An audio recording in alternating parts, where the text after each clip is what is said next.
This episode is sponsored by BetterHelp and Mint Mobile.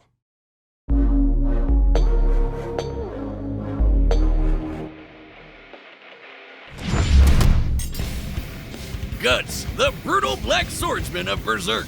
And Dimitri, the savage savior king from Fire Emblem. Vengeance is an ever-malicious force that can turn anyone into a broken, traumatized, unstoppable one-man army. He's Wiz and I'm Boomstick. And it's our job to analyze their weapons, armor, and skills to find out who would win a death battle.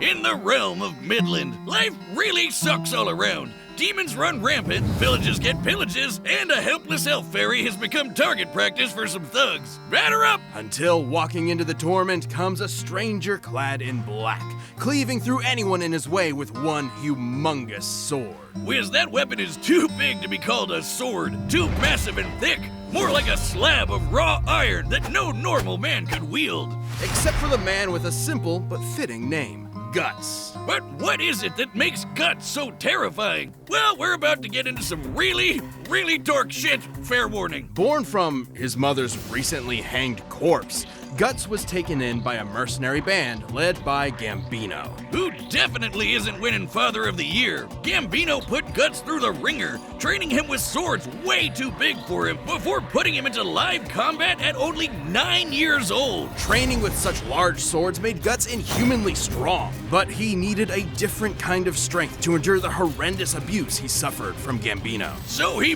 murdered the bastard in self-defense. He deserved it, trust me. With no home or family to speak of, Guts aimlessly wandered for years as a lone mercenary. Until he caught the eye of the ambitious Griffith. Impressed by Guts' bold battle prowess and blunt honesty, Griffith wanted him. So Guts joined his mercenary group, the Band of the Hawk.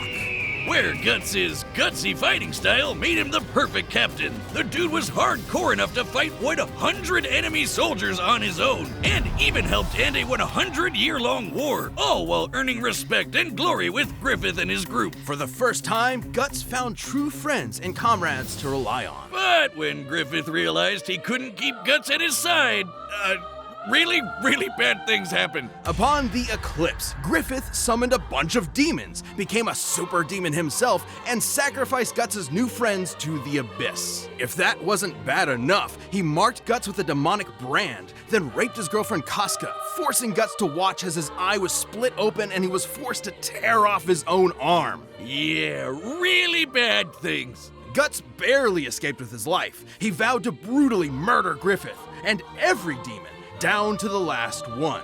No small task, even for him. And every big task needs even bigger weapons. Guts' bread and butter is the enormous Dragon Slayer. 6.5 feet long and weighing over 300 pounds, Dragon Slayer is absurd. In Guts' hands, it can cleave through plated armor and even demons with skin of corundum, a real-life metal that is harder than steel. And since Guts has made killing demons his favorite pastime, Dragon Slayer was exposed to so much demonic blood that it exists on the astral plane, meaning it can harm any supernatural monster. God, this thing's heavy. Guts also carries a collection of explosives and throwing knives, but I'm partial to his mechanical arm, complete with a wondrous invention of a repeater crossbow and a secret cannon. That's neat and all, but they aren't as awesome as Dragon Slayer here. God, how does he do this? Okay, the repeater crossbow is pretty cool. It can fire a volley of 4 to 5 bolts per second, making it the go-to option for mowing down groups of bad guys. And hey, if you gotta lose your hand, replacing it with a goddamn super gun is the way to go. Even demons are afraid of this thing. See ya, Snakeface! With his collection of weapons and indomitable will, Guts slaughtered everyone and everything in his way. Be it an army of trolls, a supersonic elf fairy, or some Bible thumper whose blows were like cannons. But while Guts took the physical challenges in stride, his mental strife was a different story. He had demons to deal with, literally and figuratively, always tormented by his inner beast of darkness. Guts tried to shoulder this trauma alone, even for a time leaving behind Casca, who survived but was mentally broken. Nothing would replace the comrades Guts lost during the eclipse. However, through his resilience, he eventually saw the dangerous path he was on, and so reunited with Casca and eventually came to depend on new companions. Including pretty boy Serpico. He doesn't look like much, but the guy is fast enough to dodge lightning at speeds over 100 times faster than sound, and Guts has kept up with him more than once. And thanks to the witch Flora, Guts got his deadliest and riskiest asset, the Berserker armor. Oh boy, by shutting down all mental limitations, this armor gives Guts a huge amp in strength. Pain means nothing to him now, and it even heals injuries on the fly. Wait, did I say heal? What I meant was it pierces his torn flesh and broken bones together so he can fight until the actual last drop of blood has left his body. Man, that's hardcore. And extremely risky. Donning the armor has been nearly disastrous for him more than once. Yeah, when he's in a stitched up rage, the beast of darkness is gnawing on his mind, tempting him to go berserk. Bam! Title drop! Guts' tenacity is a sight to behold. He's held back a demonic dragon, withstood being impaled, and even teamed up with a fabled demon swordsman to take down an apostle that can channel lightning. And sliced up a cloud dude in the rawest manga panel ever! Just look at it! If that's not badass enough for you, he once killed a giant sea god from the inside. With its whale, this behemoth created a storm that covered an entire island. The kinetic energy of such a storm is immense. Gauging the size of the island, the energy required to induce such a storm would need to exceed 600 kilotons of TNT. Yeah, that's right. Guts gutted a sea monster whose shout was a natural disaster. He needed to do that and much more to reach Elfhelm, where Casca's lost sanity was finally returned. Things were looking up for the legendary Black Swordsman. But that bastard Griffith just wouldn't leave him alone. No matter how tragic his tale becomes, Guts will persevere for his allies, both past and present. He has new friends, a renewed heart, a badass sword, and the last thing any man, demon, or god wants to do is mess with him. Fuck yeah! This episode of Death Battle is brought to you by BetterHelp. Sometimes in life you can get stuck with tough choices, and you're not sure how to move forward. Maybe you're afraid of failure, or heck, maybe you're afraid of success. It could be your career, your relationships, your finances. It feels like the instant one problem gets solved, another 3 take its place. And therapy can be just what you need to help you navigate those problems and stay connected to what you really value, making you happier and healthier. Like learning how to set a proper work-life balance. I know I could certainly use less time in the lab. Or how to set boundaries, valuing yourself while still respecting others. If you're thinking of starting therapy, consider giving BetterHelp a try. It's all online and designed to be convenient, flexible, and suited to your schedule. All you need to do is fill out a brief questionnaire and get matched with a licensed therapist. And you can switch therapists at any time for no extra charge. Let therapy be your map with BetterHelp. Visit betterhelp.com/deathbattle today to get 10% off your first month. That's BetterHelp, HELP.com/deathbattle.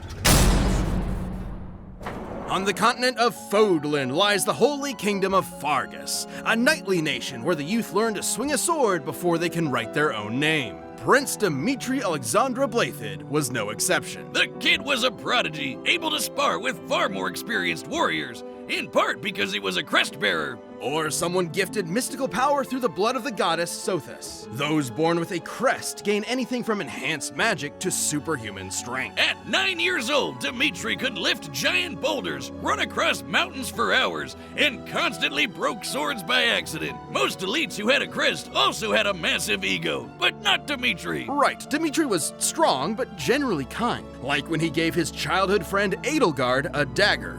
An earnest, if odd gift. I got shotgun shells for my first crush. But life took a turn for Dimitri when a mysterious group murdered his dad and a bunch of knights, burning them all in front of him, and leaving the poor kid with some serious survivor's guilt. Guilt that only worsened when the country of Dusker was unjustly blamed for the tragedy. Dimitri lamented that he could not stop Fargus's corrupt nobles. Don't worry though, when those same nobles rebelled a couple years later, he fought them like a beast, slaying them all with sadistic glee. This savage side would emerge when Dimitri was reminded of the tragedy he witnessed. Otherwise, his chivalrous charm remained forefront. With guidance from his dad Dead Dad's buddy Rodrigue, Dimitri got into the Garreg Officers Academy, where he led the Blue Lion's house and learned the mystic arts. Well, he's not the most proficient in it, but Dimitri did learn healing and elemental magics, able to call down lightning or even channel it through his weapons. Letting him electrocute tons of enemies at once. He learned this and more from everyone's favorite Smash Bros. Character,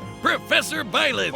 Assuming you picked Dimitri's Blue Lions when you played Fire Emblem Three Houses. We're getting a little meta here, but his story turns out very differently depending on the path chosen. Aside from the Blue Lions, there's Edelgard's Black Eagles. And the Golden Deer, led by the crafty Claude Von Regen, aka the Best House.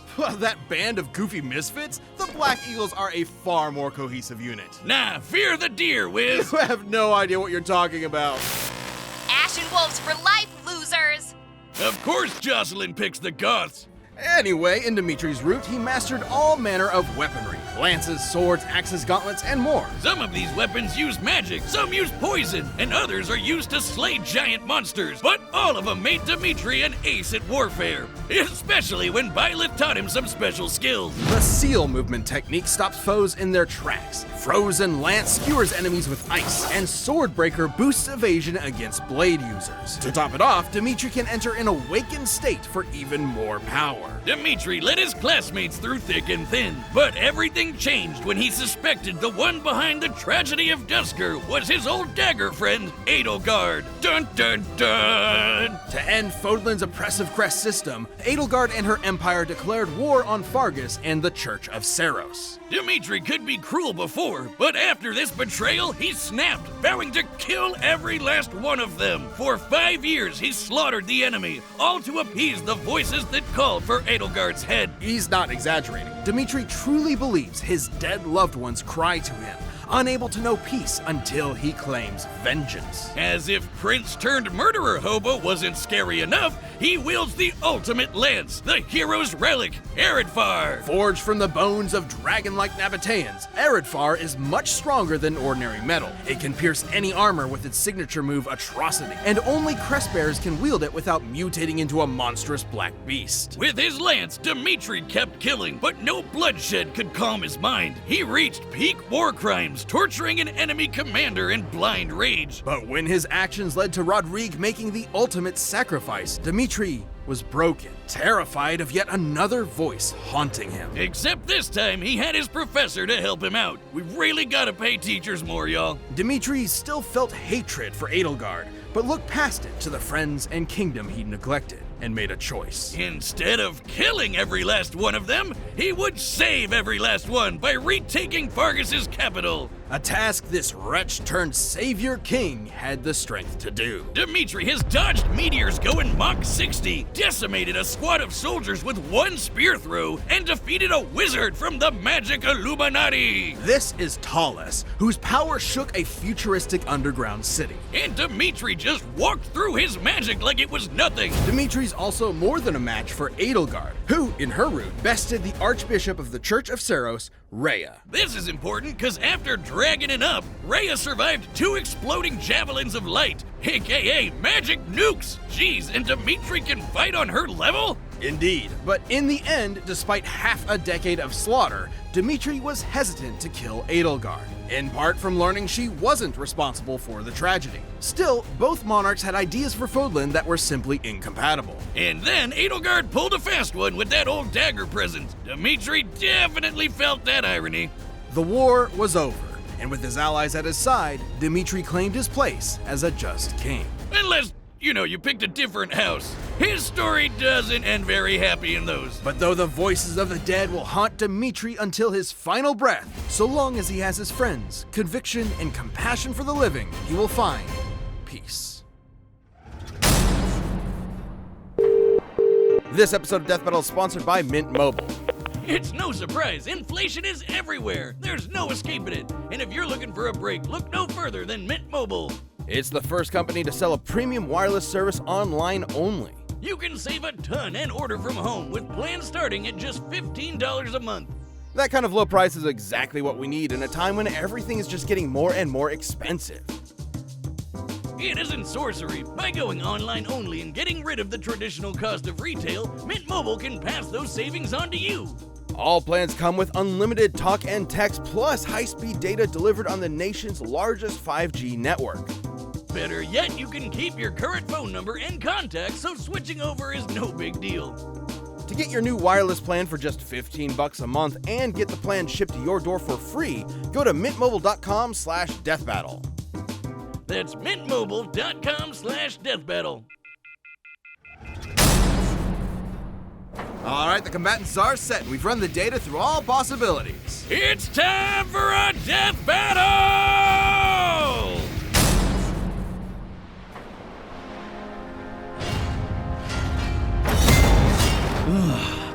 100 men strong.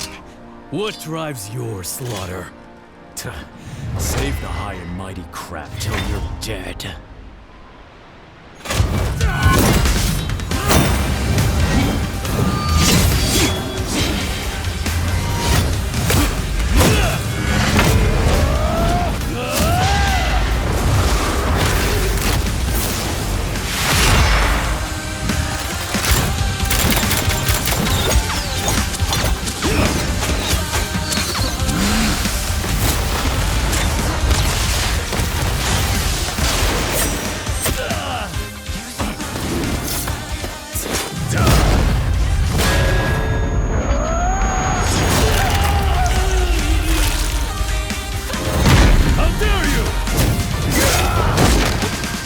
Tear your head from your shoulders!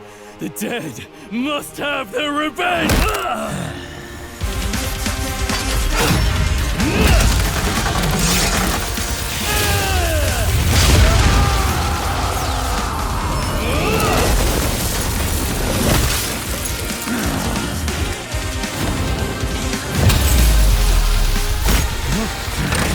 Go to hell!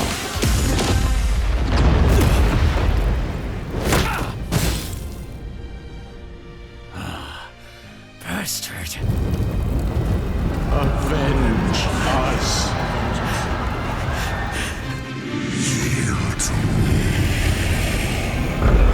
Promise, I'll kill them! All of them! Down to the last one!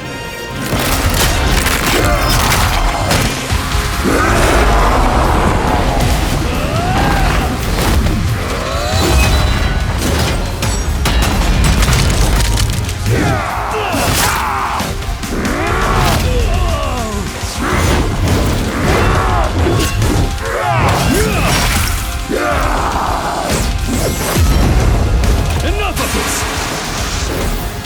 This is it!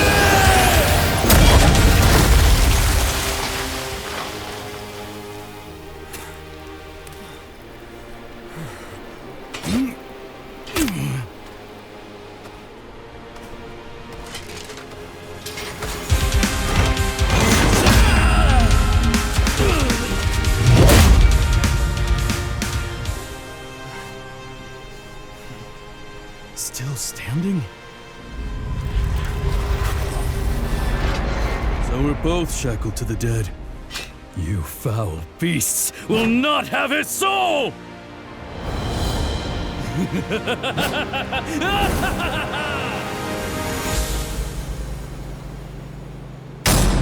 KO! I don't know what's scarier, Dimitri the Demon or Guts still standing there. He was a badass till the end. Being fast enough to dodge lightning, Guts actually had a slight speed advantage over Dimitri, though skills like seal movement and swordbreaker helped Dimitri close the gap. And while Dimitri had some minor healing magic to fall back on, it wasn't gonna compete with the raw endurance from the Berserker armor. Still, Dimitri's absurd strength and wider pool of weapons and abilities gave him plenty of ways to wear Guts down. Against Dimitri's electricity magic, Guts' sword and armor were vulnerable conductors, making every clash an opportunity to electrocute him. Sure, Guts has defeated lightning callers before, but he needed help. Not to mention moves like Atrocity can pierce through armored foes, bypassing half the point of wearing the Berserker armor. Guts could power through some of Eredfar's damage, but he wasn't invincible and could not heal from fatal wounds. Then there's both fighters' raw power. Slaying demons is really impressive, obviously, but not always on par with magic nukes. Remember, in Edelgard's route, she defeated Rhea, who survived 2 Javelins of Light. In Dimitri's route, he defeated Edelgard while she was a powered-up crest monster. That happened. So, if Rhea could take on the Javelins of Light, Dimitri should be at a similar level. So, let's find out how strong a javelin is. In Fodlan's lore, several javelins decimated a forest, forming the Valley of Torment. However, the exact number of javelins used to create the valley was never given, making the power of an individual javelin unclear. But we do know the javelins in this attack were supposed to hit the Garrigmach Monastery, until the goddess Sothis noped them away and they hit the forest instead. We also know that the Javelins of Light are not limitless, with typically no more than 6 being used at once, even against structures similar in size to Garrigmach. So, if a similar amount were used in the attack that made the valley, each javelin would pack a payload that's over 3 gigatons of TNT. Even if we severely lowballed this and said the destruction was divided between 10, 50, or even 100 different Javelins of Light, surviving 2 javelins would still be greater than the best of Guts' feats, even scaled to the Sea God. Guts' persistence meant he wouldn't go down easy, but against Dimitri's inhuman strength, devastating abilities, and fervent willpower, it was just a matter of time before the vengeful king wore through him. Saying it makes me berserk, but Guts could only go so fargus. The winner is Dimitri Alexandra Blathid. Thanks for watching. Stay tuned, we have a new death battle releasing every 2 weeks this year. And click the join button to get new perks and extra content. Planet level members even see death battles before anyone else, so don't miss out.